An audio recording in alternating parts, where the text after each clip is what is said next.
In a moment of curiosity, the girl decided to take a DNA test, only to unearth a chilling revelation. A gathering of close friends unfolded in a student apartment in Miami, the atmosphere buzzing with camaraderie. Daniel, clutching a small plastic test tube, broke the silence with a sudden remark. "Greetings, have you all had the chance to experience this? The DNA test kit is truly authentic. Each person, please take one. What sort of absurdity is this?" Chloe cast a disapproving glance at the instruction sheet. Lucy gave a playful wink. "It's quite enjoyable. Each person deposits their saliva into the tube and dispatches it onward. In a fortnight, the results will be revealed to us. Perhaps one among us carries the bloodline of nobility." Chloe let out a melodious laugh. "If I am a princess, then Daniel must be the emperor." She draped a leather jacket casually over a short dress. Her aquamarine eyes glimmered with a light-hearted wit. "Chloe, you hail from New England, correct?" As the group tidied up following the festivities, Lucy inquired. "Indeed, my family has deep roots in New England, spanning generations." "What, then, is the purpose of the DNA test?" "Our curiosity piques, yet it seems unlikely that anything of interest will be uncovered." Chloe gave a slight shrug. "Simply for amusement, I believe it will simply demonstrate my complete American identity." As Andrew, a fellow student immersed in the world of archaeology, collected the empty wine bottles, he interjected with his thoughts. "What if it reveals that I have some Native American ancestry? I came across a fascinating tidbit that suggests individuals from Alaska once made their way to this land during the era of colonial America." Lucy shook her head in disbelief. "I find myself wishing for a hint of Mexican heritage, a delightful excuse to embark on new adventures and explore the vibrant landscapes of travel." Daniel lifted the kit box with a deliberate motion. "Very well, let us cease the chatter. Let us each create one and submit them. Let us all commit to reviewing the results on the same day." Chloe grasped the plastic tube delicately in her hand. She had seldom pondered the intricacies of genetics, the threads of lineage, or the tapestry of ancestry. For her, the essence of being a true New Englander was an unwavering certainty. Joseph, her father, often recounted tales of her great-grandfather's valor in the Civil War. Evelyn, her mother, had been imparting the art of traditional dances to her since she was just a toddler. In that instant, Chloe remained blissfully unaware that a mere drop of saliva would soon lead her to dismantle every belief she held about her own identity. The next week, at a quaint cafe just beyond the school gates, Daniel radiated joy. "I received an email confirmation yesterday. The results are expected to be ready in a fortnight." Lucy clenched her straw between her teeth, her eyes alight with wonder. "Oh my goodness, I feel an overwhelming sense of anxiety. What if I have Jewish American heritage or something?" Chloe took a delicate sip of her iced coffee. "What is it that you truly seek?"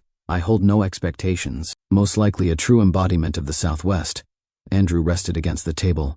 "Chloe, don't you feel even a hint of curiosity about your lineage?" "Not at all." On a tranquil evening in mid-April, Chloe found herself in solitude within her room, enveloped by the melodies of her cherished playlist, when suddenly her phone chimed with a call. "Lucy's calling," she murmured. "Kindly retrieve it at your earliest convenience. The findings have been revealed." Lucy's voice pierced through the phone line, a sharp cry that echoed with urgency. "What is this? So soon?" "Indeed. Please take a moment to check your email." Chloe flipped open her laptop, her fingers poised above the keyboard as she navigated to her inbox. The subject line was inscribed, "Your DNA test results, revealing." Yet, as she clicked it, the screen revealed a layout that diverged from the usual ancestry percentage breakdowns she had encountered online. In its place, a striking red message emerged. "Your account is currently inaccessible. Kindly reach out to the legal department without delay. Your DNA sample corresponds with a profile linked to an unsolved criminal investigation." Chloe perused it repeatedly. Her palms glistened with perspiration. She whispered, "What is this? But a jest." She reached out to Lucy. "Chloe, did you receive what I received? According to my ancestry results, I am 30% Caribbean." That was rather surprising. "Lucy, I did not receive anything of that nature. What I have here is merely a cautionary notice. My account is locked due to an alleged connection to a criminal case." "What is this? Surely you must be jesting." "I am not." Lucy fell into silence. "Oh my goodness. Have you shared this with the others?" "Negative. I find myself at a loss, uncertain of the path forward." On that very night, Chloe reached out to the DNA test center via email.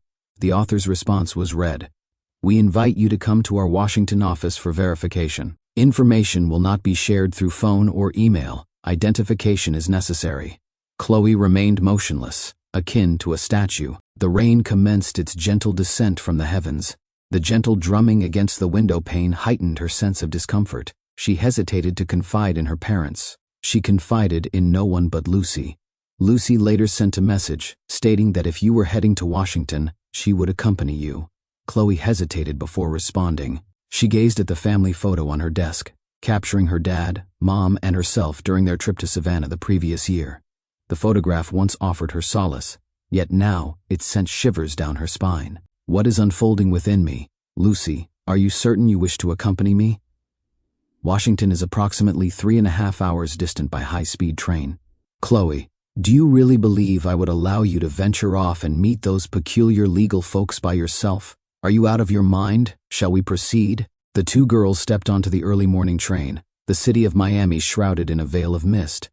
Chloe perched by the window, her gaze fixed on the flatlands that streaked by in a blur. Her heart raced, and her thoughts swirled chaotically. Lucy gently rested her hand atop Chloe's. "I am confident that this is merely an oversight. Perhaps there was a glitch in the system or something of that nature. Do you believe occurrences like this are frequent? The DNA evidence aligns with a criminal investigation. No one seems to mention it." Lucy pressed her teeth into her lip. "Indeed, it is quite peculiar. Perhaps it's merely a fleeting connection with another. It doesn't imply that it is you personally." Chloe remained silent. With a sense of quiet determination, she reopened the email. The phrasing remained as chilling and disquieting as it had been previously. "We kindly invite you to visit our Washington office for verification purposes. Your situation is linked to an outstanding legal matter." The office of the DNA Center was nestled within a contemporary structure in Georgetown. A receptionist with dark skin, named Megan, welcomed them with a polished smile. "Greetings, ladies. Is it Chloe Rogers then?" "Indeed. An email arrived inviting me to this place. Kindly take a seat. You will be attended to by the legal department momentarily." Lucy perched beside her, grasping her backpack tightly. Chloe found herself captivated by the frosted glass door marked Legal Department. A man in his early 50s emerged from the shadows. His eyes, weary yet keen, held a depth of perception. "I am Frederick Hayes, an attorney specializing in unique cases. Miss Chloe, do come in." Lucy rose to her feet as well. "Apologies, but entry is restricted to her alone. This information is classified." Chloe cast a glance at Lucy, then gave a nod and stepped inside after him. The chamber was insulated from sound, secluded, featuring an expansive projector screen. Frederick placed a folder on the table, his gaze fixed upon her. "To begin with, I must stress that what you are about to learn may come as a surprise. However, it is your prerogative to be informed, for your DNA plays an essential role in a case that has lingered for 25 years. Chloe took a deep breath, her throat tightening. "I find myself perplexed." Frederick activated the projector. A photograph featuring a brunette woman emerged. "Meet Margaret Rivers, a soul who entered this world in the year 1979. In 1999, she vanished after bringing a baby girl into the world at a public hospital in Miami. Her vanishing lingers as an enigma. How is this relevant to my situation?" Frederick spoke in a hushed tone. "Your DNA is a match with Margaret's. You are undoubtedly her daughter." Chloe stood still, caught in a moment of disbelief. "That simply cannot be done. Evelyn is my mother. Joseph is my father. We comprehend. Yet the truth of data remains undeniable." Frederick presented her with a DNA comparison report. A nurse, acting in secrecy, managed to preserve a sample of Margaret's DNA before the records were altered. The sample stayed shrouded in anonymity until our system uncovered a connection with yours. Chloe cast her gaze upon the comparison sheet. Her sight became indistinct. The array of numbers, symbols, and sequences presented a perplexing challenge. Yet the final line was clear beyond doubt. Genetic connection between mother and daughter. An astonishing 99.9987% match. It turns out that the individuals I call my parents are not my biological ones. Frederick fell into a brief silence, then gave a nod. "It is our conviction that you have fallen prey to a baby switch." He deftly pushed an envelope across the table. "This document includes a portion of the case file pertaining to Margaret Rivers, a mere fragment. The remainder remains the subject of ongoing inquiry. With a gentle motion she unveiled it.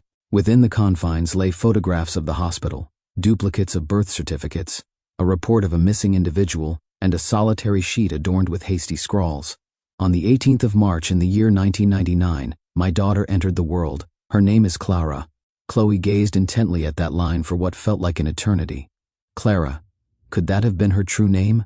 Margaret's location remains a mystery to us. It is evident that her records vanished from the system following the birth of her child. Without confirmation of discharge, there remains no evidence. In 2001, a solitary anonymous report emerged from a nurse claiming that Margaret was compelled to depart the hospital without her infant. "Who has taken me?" Frederick responded, expressing our suspicion of a baby switching ring orchestrated by the head of obstetrics at that time, Dr. Raymond Lewis. He tragically lost his life in a car accident last year. However, numerous files concerning him are currently undergoing reinvestigation. Chloe inhaled sharply. All fell apart.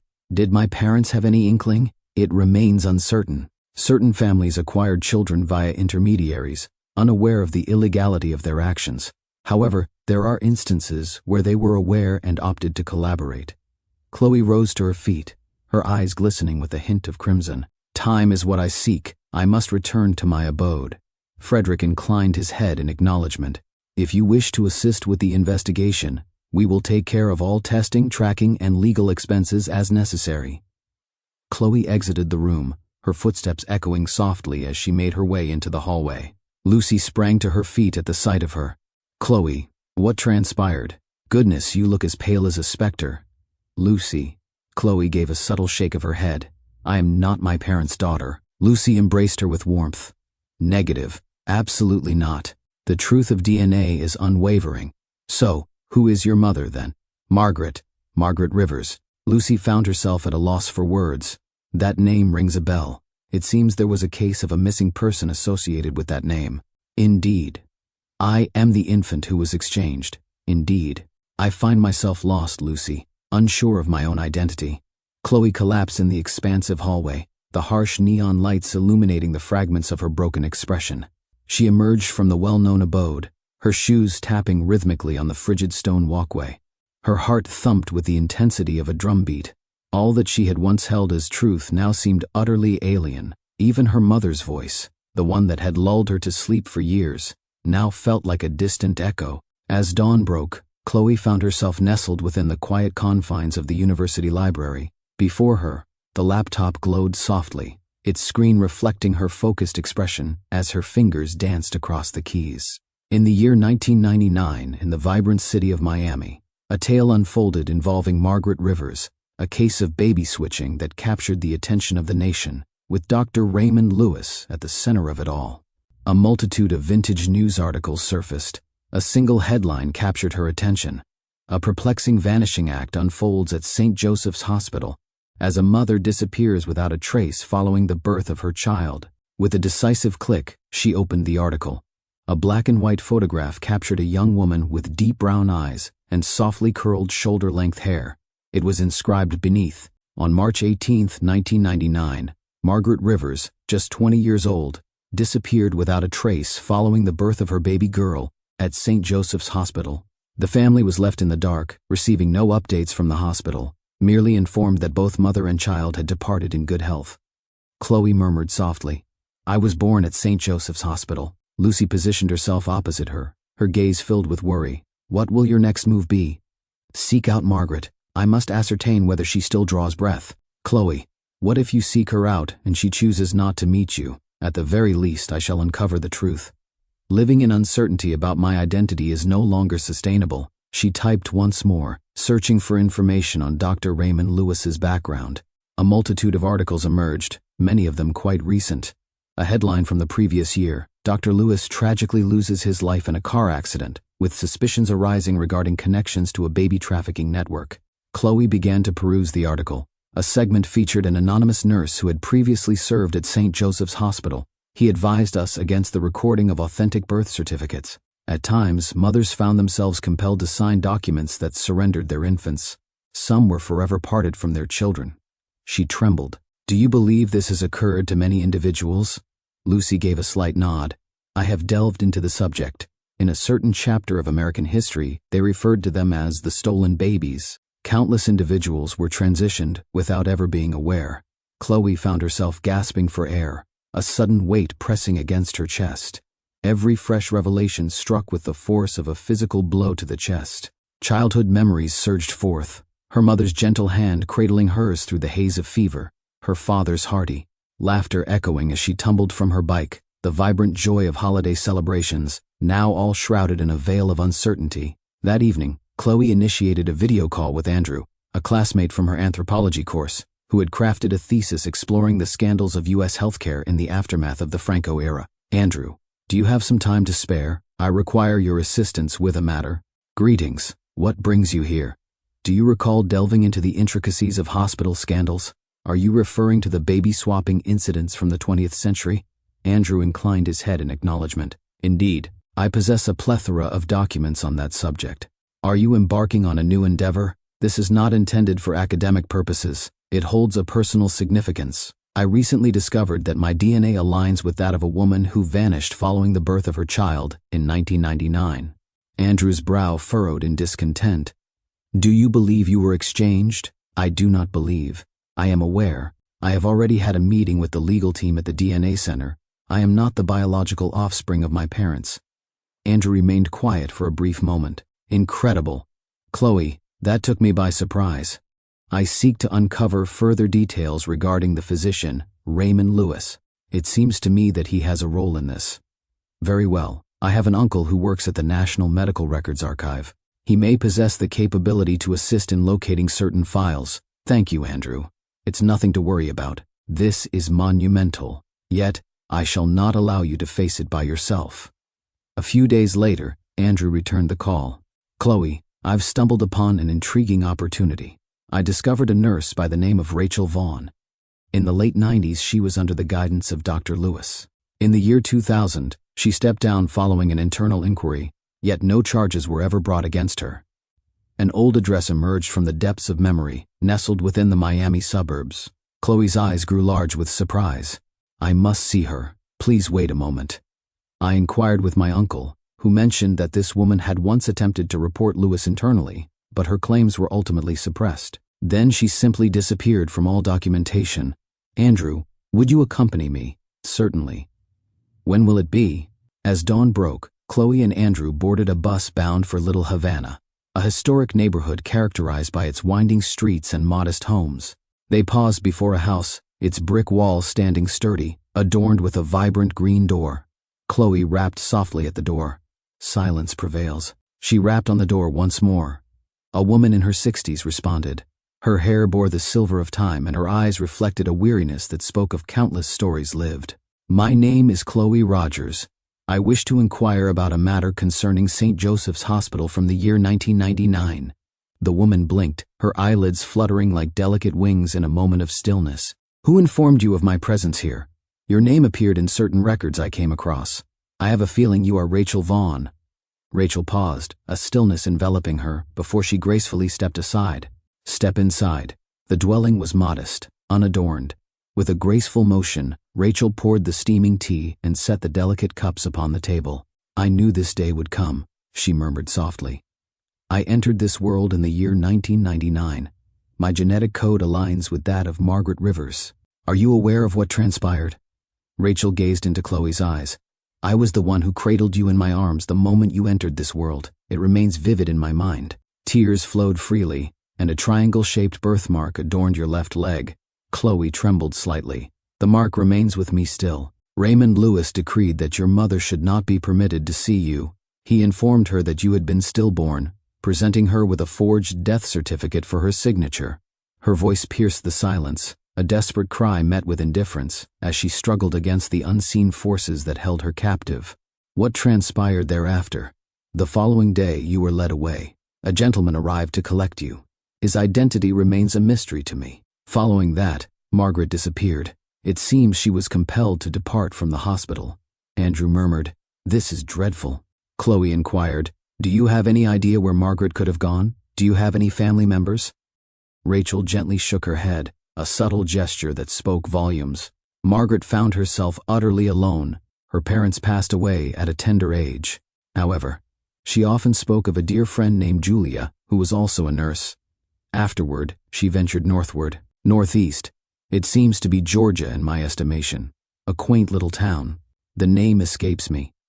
Yet Julia was thorough in her approach. She meticulously recorded her thoughts. Should Margaret still be among us, it is possible that Julia holds the knowledge. Chloe extended her hand, gently grasping Rachel's. You are the sole voice that has spoken the truth to me from the very beginning. My sincere gratitude to you.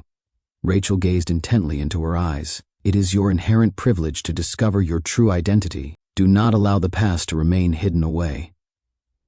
Chloe stepped into her apartment, flipped open her laptop, and began to scour through every document connected to Dr. Raymond Lewis. Among the names that emerged, one resonated with particular significance: Peter Nolan, a journalist dedicated to unraveling the complexities of the baby switching ring for more than a decade.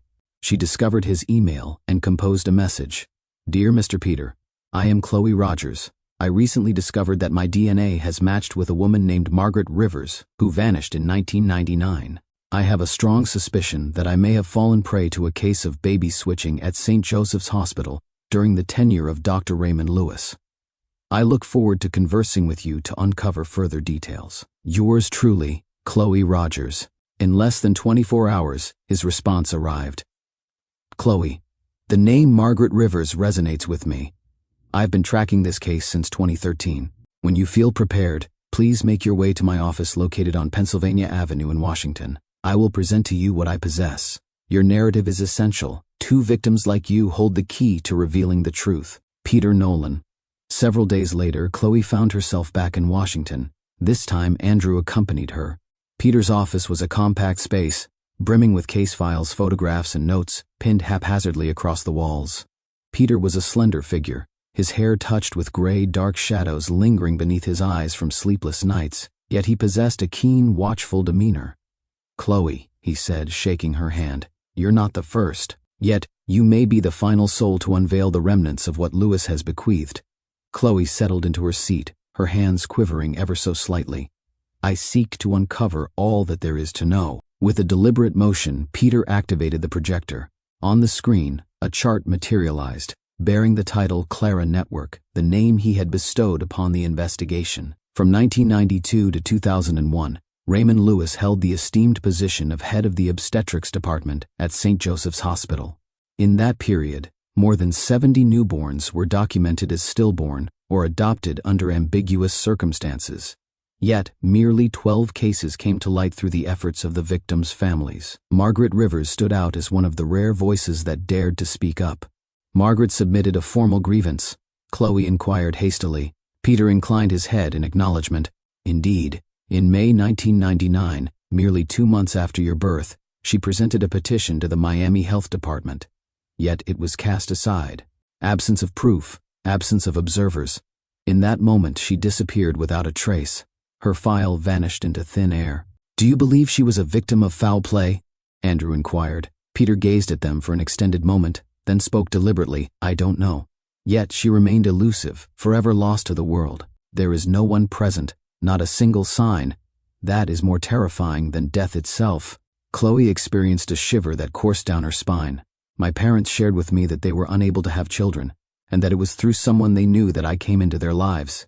Peter retrieved a file from his belongings. Enclosed is the adoption contract that your parents executed. The matter never reached the court.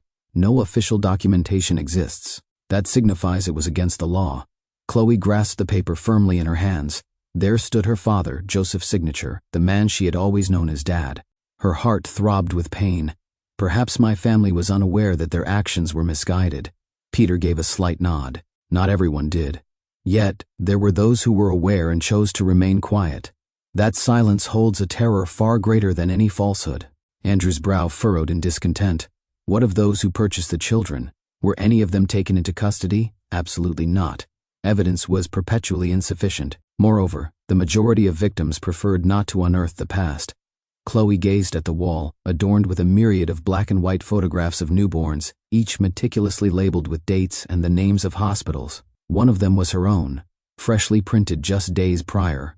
I refuse to let the past remain hidden, she declared, her voice trembling yet resolute. I shall embark on a quest to locate Margaret. regardless of the circumstances. Peter gave a slight nod before reaching into a drawer, retrieving a small notebook and presenting it to her. This journal was gifted to me by a nurse named Ellen Parker, who had the privilege of working alongside Rachel and Julia. It contained several notes pertaining to Margaret Rivers, along with a single handwritten address, albeit quite faint. Chloe turned to the final page. In ink, smudged in blue, lay the words, Julia, nestled in the embrace of Blue Ridge, Georgia. Andrew launched Google Maps. Nestled in the embrace of towering peaks, it is a quaint mountain town, quite isolated.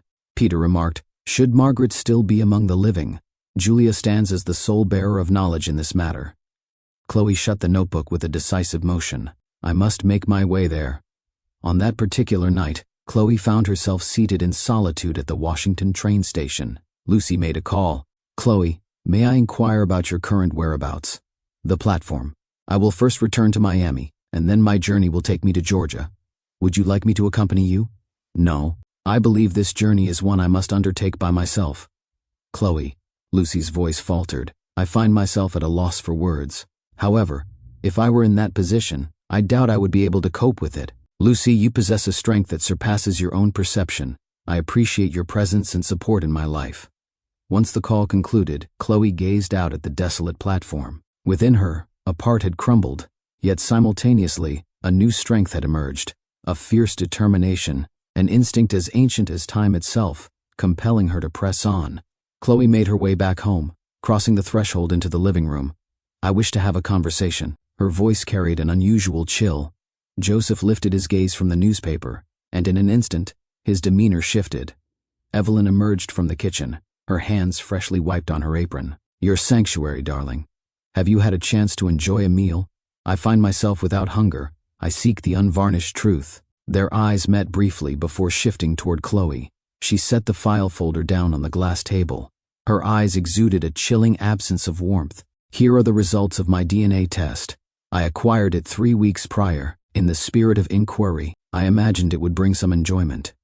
Yet what I received was far from enjoyable. Evelyn quivered ever so slightly. Chloe, what's happening? I am not your biological daughter. The atmosphere grew dense in an instant. Joseph blinked, his silence speaking volumes. Evelyn tightened her grip. Excuse me, could you repeat that?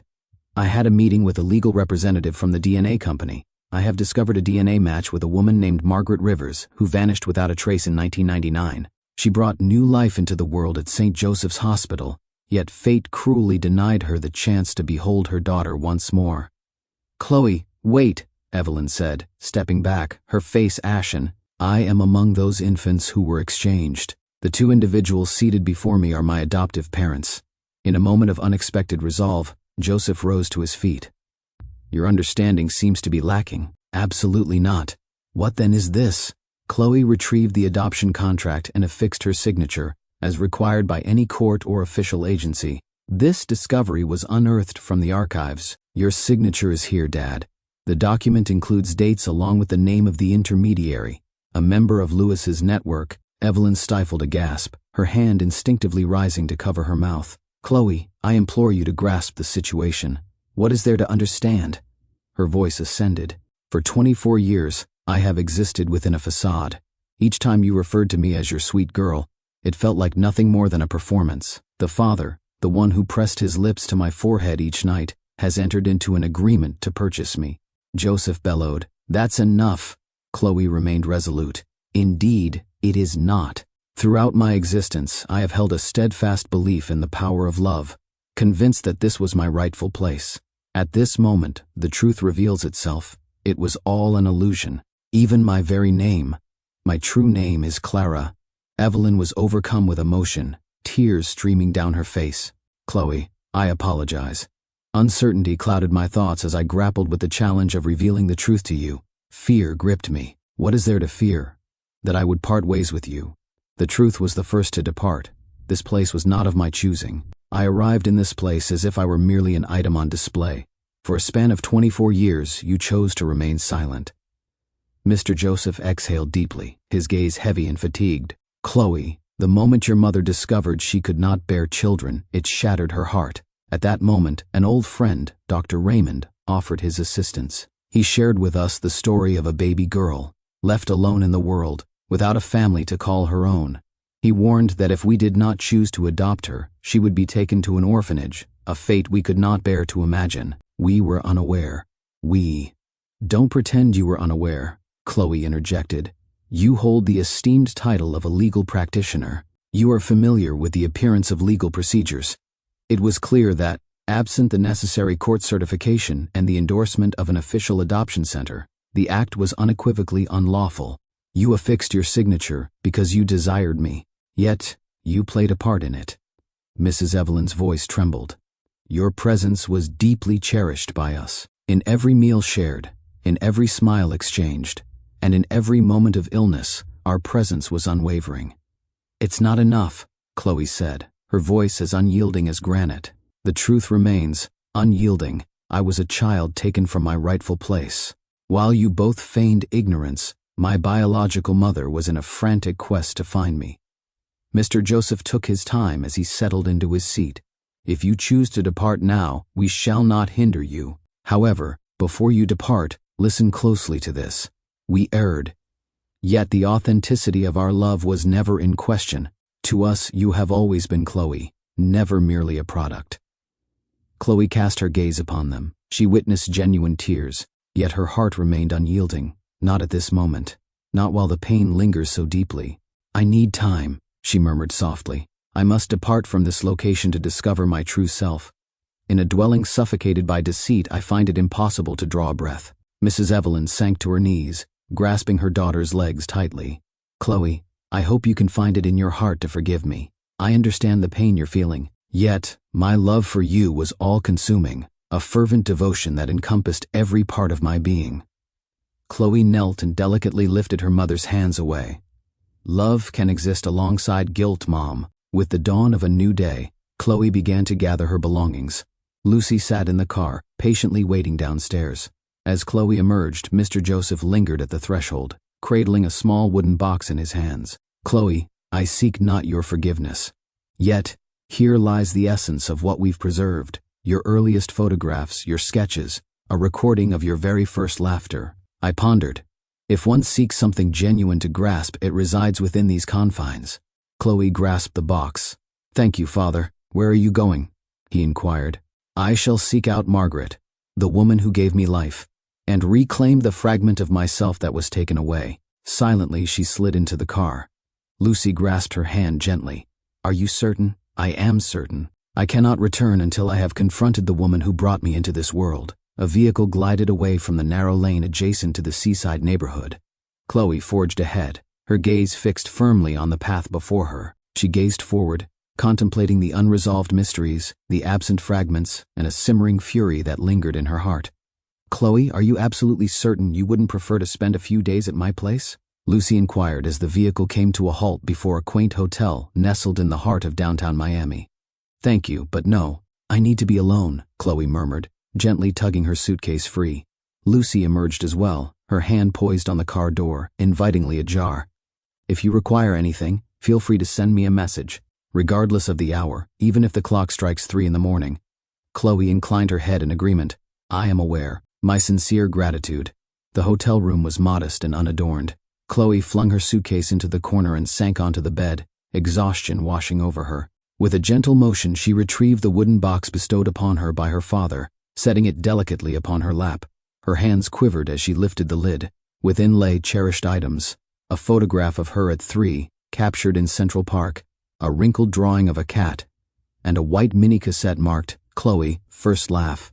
She grasped the photograph. A little girl with curly hair radiated joy as she clutched a vibrant red teddy bear. Evelyn embraced her from behind, wrapping her arms around her with a gentle warmth. The recollection rushed forth, constricting her heart.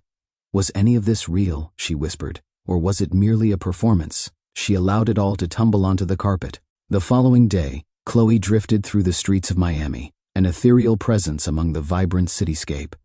She strolled from Government Center to South Beach. The sun blazed overhead, its light piercing and relentless, while the sea breeze whipped around her, fierce and unyielding.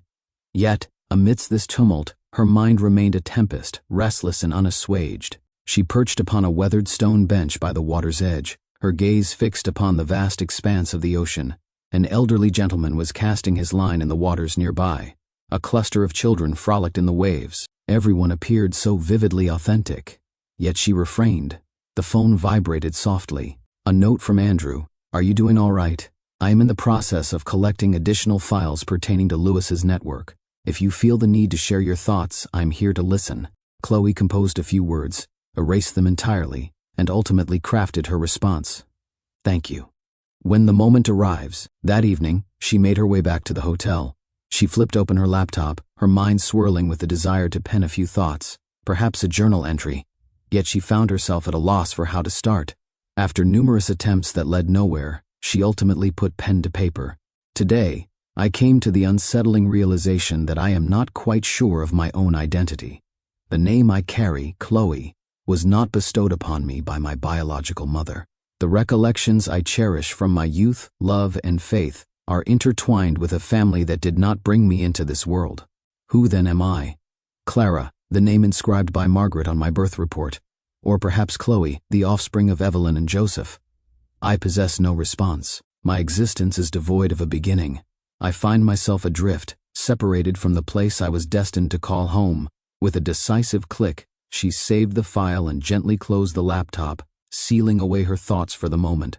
Lucy made a call. She responded. "Chloe, I understand your desire for solitude. However, I believe this is something you ought to consider." "What could it be?" "Andrew has just made a call. An individual from Georgia reached out to him via email." "Georgia?" "Indeed. Julia Sanders, a woman of intrigue. She asserts that she is a longtime acquaintance of Margaret Rivers. She mentioned that she has retained a copy of your birth certificate. Anne, there remains a possibility that Margaret is still among us." Chloe stood still, her body rigid with surprise. "Julia," Rachel spoke of her. "Precisely. Julia resides in Blue Ridge, close to the northern border. She provided her phone number. It has already been sent to you by Andrew. Lucy.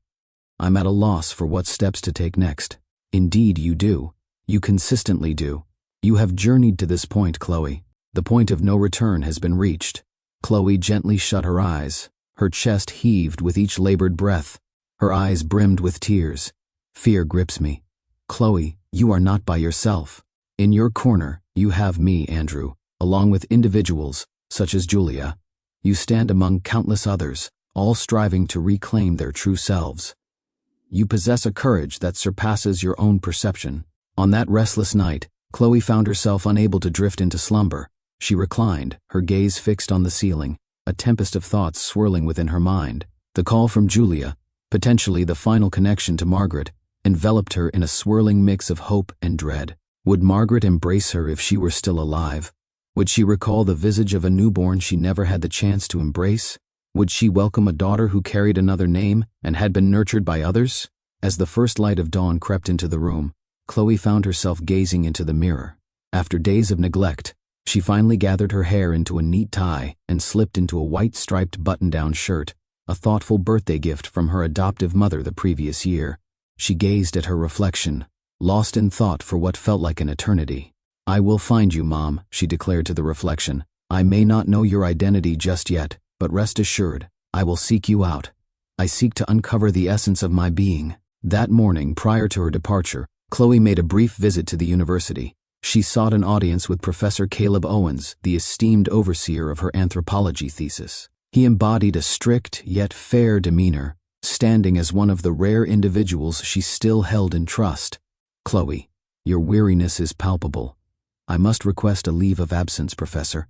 What is the purpose behind this kin, or perhaps identity?" Professor Owens peered at her through his heavy spectacles.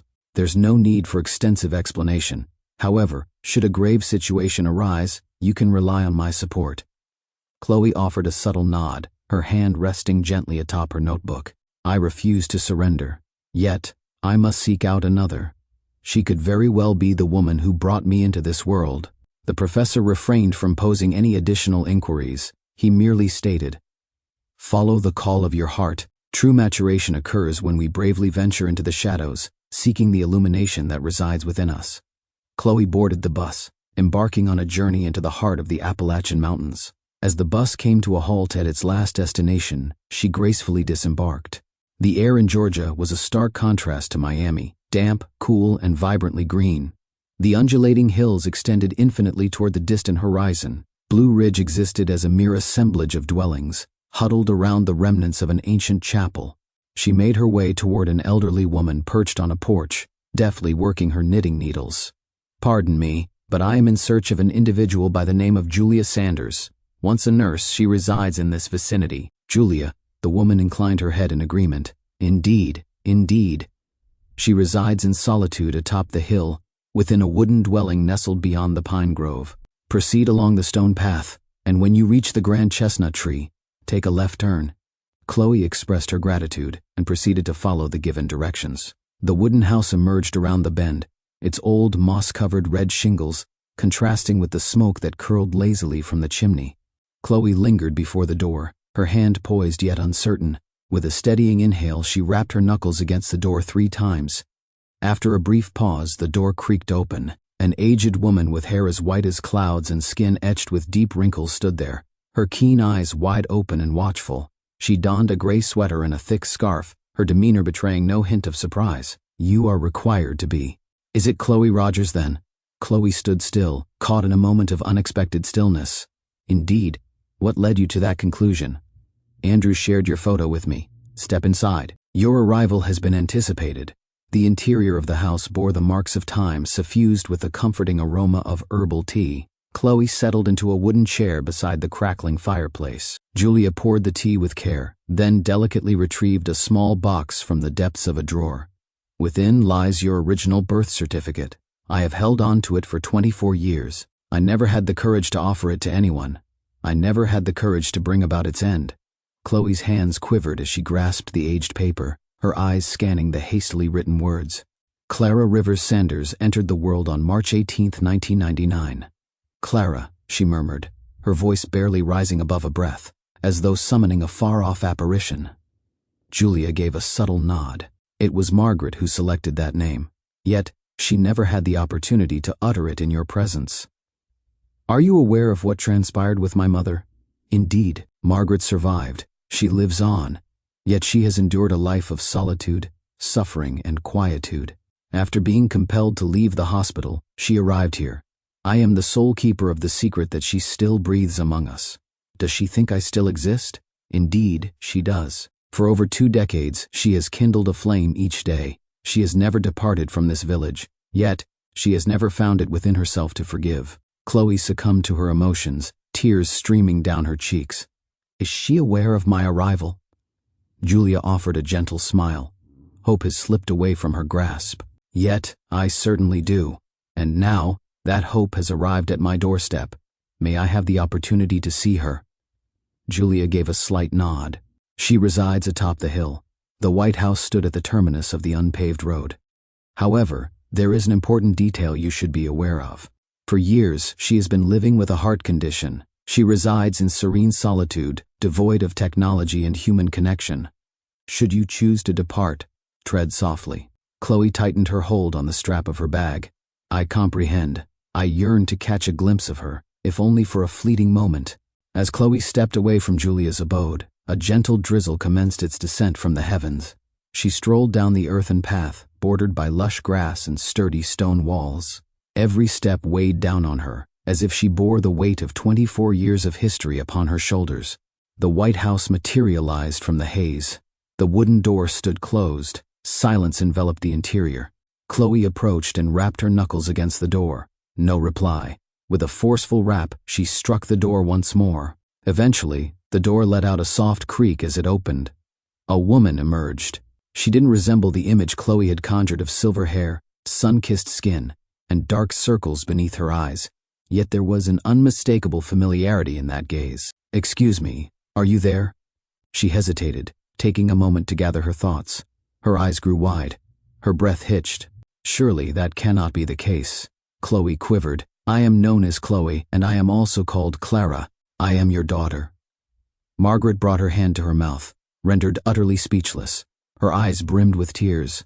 "Clara," she whispered, her voice trembling. "Clara, is it truly you?" Chloe felt the dam within her break at last. She hurried ahead and enveloped the woman in her arms. "It's me, Mother. I have arrived." In the doorway of the desolate house, the two embraced fervently, enveloped by the gentle Appalachian drizzle, as though time had never dared to part them, as if their hearts had longed for this moment through the ages. I have no intention of leaving. For 24 years, I have longed to hear those words. Chloe settled next to Margaret on the weathered wooden bench that graced the porch. The rain had ceased, yet the fog remained, a ghostly shroud over the landscape. The hills of Georgia unfurled in a serene tapestry of green, their hands intertwined firmly, as if they had always remained bound together. "Mother, what held you back from running? What kept you from seeking me out?" Margaret cast her gaze downward, her eyes tracing the contours of the earth beneath her. "I made an attempt. I visited the Department of Justice, various churches, and several hospitals. I was informed of your passing. I found it hard to accept their words, yet not a soul took my word for it. I have lost my job. They believed I had lost my mind. Ultimately, this was the sole refuge remaining for me. Here it is, the quaint little house that Julia bestowed upon me. I was unaware of your whereabouts. Not a single soul did. My only recourse was to turn to prayer." Chloe leaned her head gently against her mother's shoulder. "I have arrived. Clara has arrived." Margaret gently cradled her daughter's face in her hands. Her hands quivered slightly as a smile graced her lips. "Your beauty is reminiscent of an angel's grace. You bear a striking resemblance to your grandmother in her youth." I shared that sentiment as well. Julia unveiled an aged photograph to me. Out of nowhere, a phone began to ring from within Chloe's bag. She extracted it and gazed at the display. "Greetings, it's Andrew. Respond to it, darling." "Andrew." "Chloe, this is something you must listen to. I recently received a call from Peter's team. What could it be? A fresh witness has stepped into the light. A gentleman who once served as the personal chauffeur to Dr. Lewis. Indeed, after all these years, he resides in Tucson. Recently embraced retirement. He goes by the name Isaac Thompson. He perused Peter's piece concerning you and Margaret. He affirmed that he was the one who transported a newborn girl from St. Joseph's Hospital to a residence in the suburbs of Miami in 1999. That was indeed I. Indeed. However, he added that another individual, a middleman by the name of Alan Norris, had compensated Lewis. The records were examined. Alan once served as a legal advisor for families seeking to adopt. And Alan is indeed the individual your adoptive parents spoke of. The individual who brought you into their circle." Chloe remained quiet for a brief moment. "Do you truly believe that?" "Optimistic. Peter asserts that a case exists in this situation, not solely directed at Alan, but also at others who are implicated. So, the real inquiry is, are you prepared to bring this matter before a judge?" Chloe cast a glance toward Margaret. "Are you ready to engage in a battle?" Margaret tightened her grip around her hand. "When you feel prepared, I will be by your side. I have remained quiet for far too long. We begin with Alan. I long to see him." "Do you truly believe that, Chloe?" Julia inquired, as the trio gathered around the kitchen table, readying themselves for their journey back to Miami. "This cannot remain hidden any longer. My mother endured the theft of her child, her voice muffled by a web of deceit. I shall not allow that to befall anyone else." Margaret inclined her head in agreement. "I have composed a new complaint. This time, I shall affix my signature with unwavering courage." Julia retrieved a file folder from the depths of the cupboard. "Peter is prepared. Statements will be taken by the police. However, progress will accelerate with the presence of compelling evidence." Chloe reached for her phone. Andrew mentioned that Isaac had consented to provide testimony. "If we can deliver him to Peter, his testimony will possess the strength necessary to illuminate Alan's true nature." Margaret gazed at her daughter, her eyes filled with warmth and pride. "You are indeed my offspring. Text regardless of the name or the place of your upbringing, you embody Clara." A few days later, in the heart of Washington, Chloe and Margaret found themselves seated in Peter's office. Isaac Thompson, a silver-haired gentleman with slender hands and deliberate movements, had just completed delivering his statement. "Are you absolutely sure it was this little girl?" Peter inquired. "Indeed. Under the cloak of night, I made my way to St. Joseph's Hospital. Louis presented me with a basket cradling a baby within, enveloped securely. There are no documents available. I received instructions to bring her to a man by the name of Alan Norris. Was there a receipt or a signature present? Negative. Yet, Alan's face lingers in my memory. In the end, I received additional compensation to maintain my silence." Having completed his notes, Peter shifted his gaze toward Chloe. "We may move forward with an official charge. Chloe cast her gaze upon her mother. Margaret inclined her head in agreement. Proceed with it. Not solely for my daughter, but for every mother out there as well. 7 days later, within the confines of the Miami courthouse, the initial hearing commenced. Alan Norris found himself called forth. Clad in a gray suit, his bald head gleamed under the light, his expression remained serene. Mr. Norris, the attorney representing Peter, commenced. Do you remember the arrival of a newborn girl from the driver Isaac Thompson back in 1999?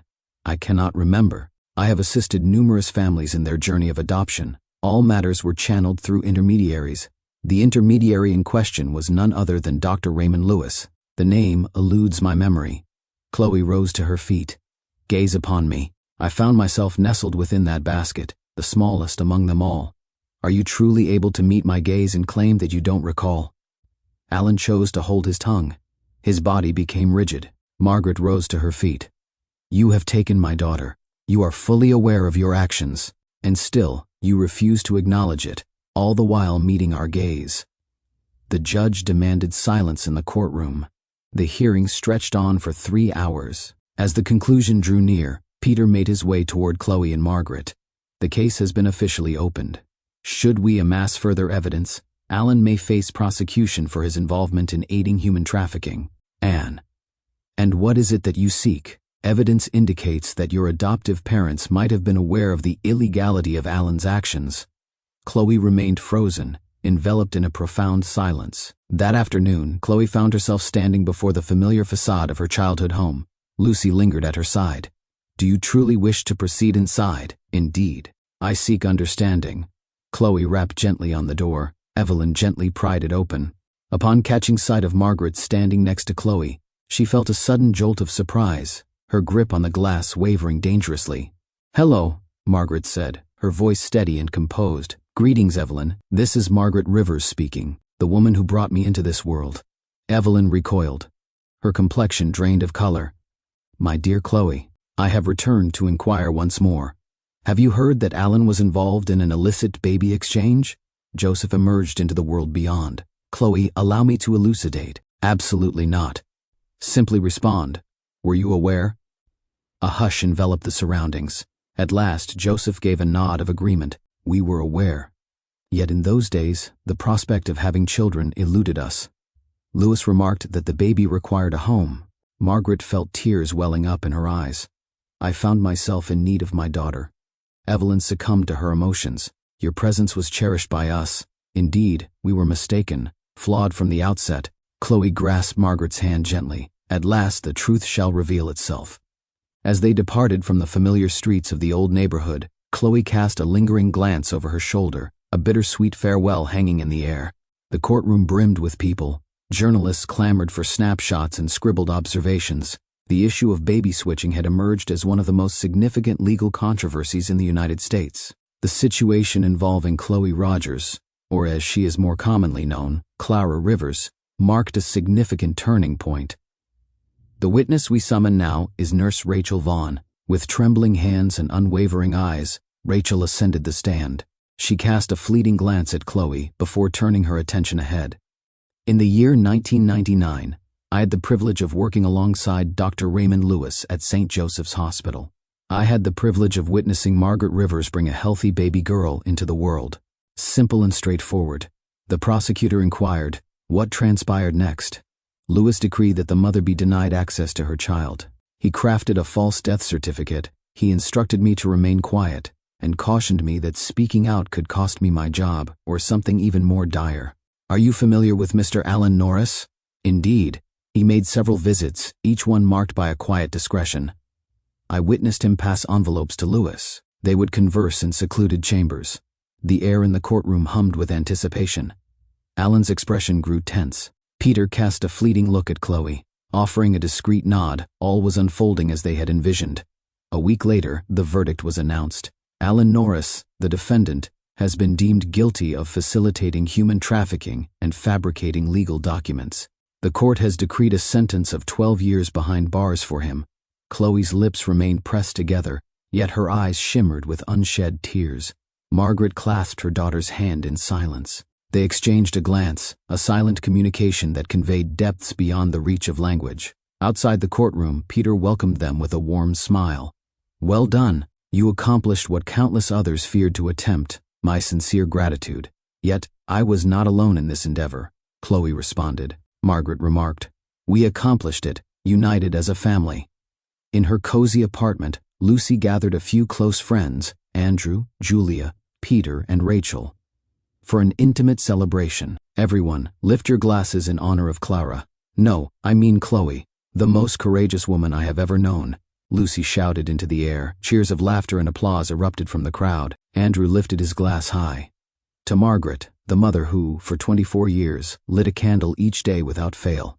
Rachel, moved, spoke. "And to Justice, for the truth, in the end, was not lost to memory." Julia contributed. "And onward to what lies ahead. Clara has come to understand her true self." Chloe lifted her glass high. "At one time, I was convinced that I was unanchored, adrift without any sense of belonging. Yet I was not lost, I was concealed. I have now made my return. I have no intention of leaving." Following the festivities, Chloe and Margaret made their way back to Georgia. United in purpose, they restored the aged dwelling, adorned the walls with fresh paint, and nestled lavender into the earth. "What would your thoughts be if I lingered here for a time?" Chloe inquired. Margaret lifted her gaze from the garden bed. "Is that so? I ponder. I must embrace my authentic self, not as Chloe from the coastal abode, but as Clara of the Georgian highlands." Margaret enveloped her daughter in a heartfelt embrace, words failing her in that poignant moment. A month later, Chloe crafted an extensive article and saw it published in El País. The work disseminated swiftly throughout the United States. "My name is Clara Rivers. In a time not so distant, I carried the name Chloe Rogers. I was a child taken away. Yet, I find myself unburdened by the shadows of what once was. In my quest for understanding, I uncovered the truth about my birth mother, and ultimately, about myself." That night, Peter made the call. "The entire nation is engrossed in your narrative. And would you believe it? Already 6 individuals have reached out to me. They harbor suspicions about their victims as well." Chloe responded with a serene composure. "Let's not keep them waiting for 24 years as I once did." On a sun-drenched afternoon, Chloe guided Margaret to the hill that rose majestically behind their home. "You once remarked that from this vantage point, the entire sky unfolds before you. I wish to experience it firsthand.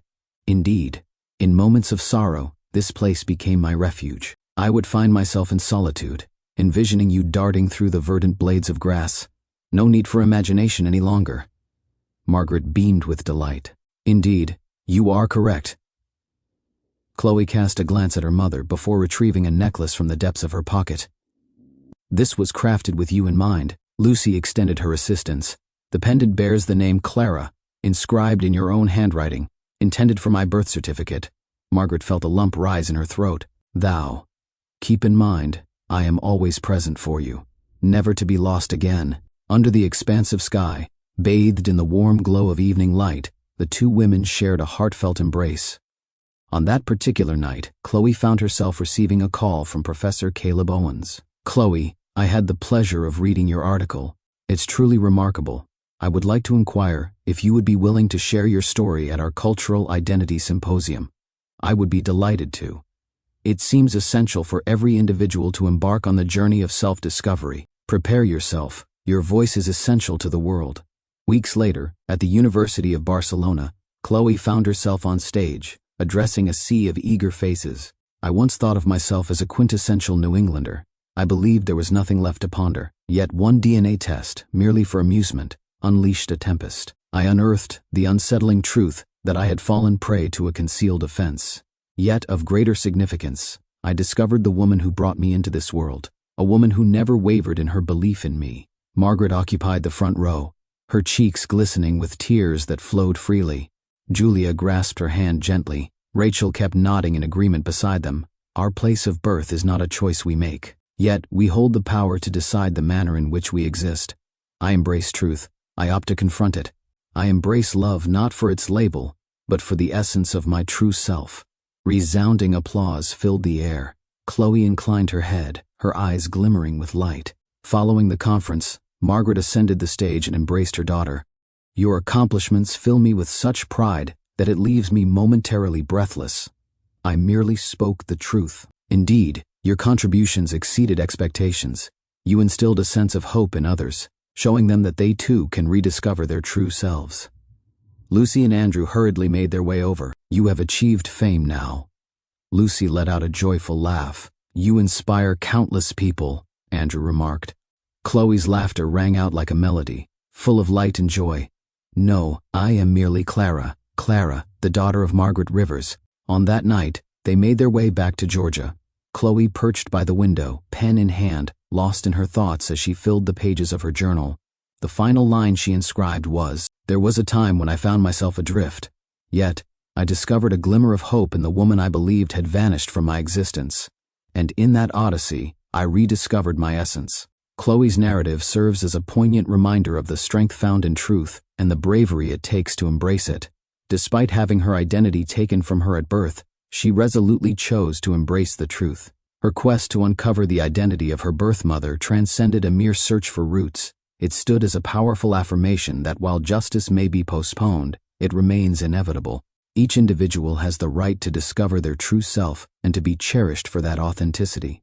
Confronting pain is the sole path to healing and moving toward the light. If this tale resonated with you, we warmly encourage you to express your appreciation and join our community by subscribing to our channel. Your encouragement inspires us to continue sharing uplifting tales nearly every day. Your support is deeply appreciated. Until we meet again.